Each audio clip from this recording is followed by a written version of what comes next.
আমি তো ভালো নাম্বার পেয়েছি, মা নিশ্চয়ই আমাকে ভালো বলবে। কি রে, রেজাল্টটা হাতে নিয়ে দাঁড়িয়েছিস কেন? দেখি কি নাম্বার পেয়েছিস।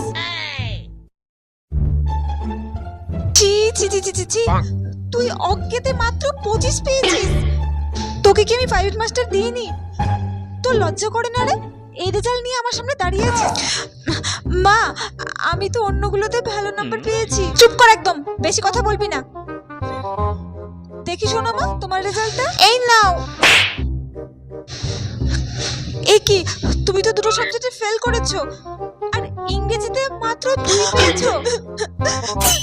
আরে কি হয়েছে সোনা মা, তুমি কেঁদো না কেঁদো না। কি হয়েছে? এবার রেজাল্ট খারাপ হয়েছে তো পরের বার খুব ভালো রেজাল্ট হবে। আচ্ছা চলো, আমি তোমাকে দোকানে নিয়ে গিয়ে চকলেট কিনে দিচ্ছি। তুমি কেঁদো না, চলো চলো। কাছে মা সবসময় আমার সাথে এরকম করে, তোর ভালো লাগে না।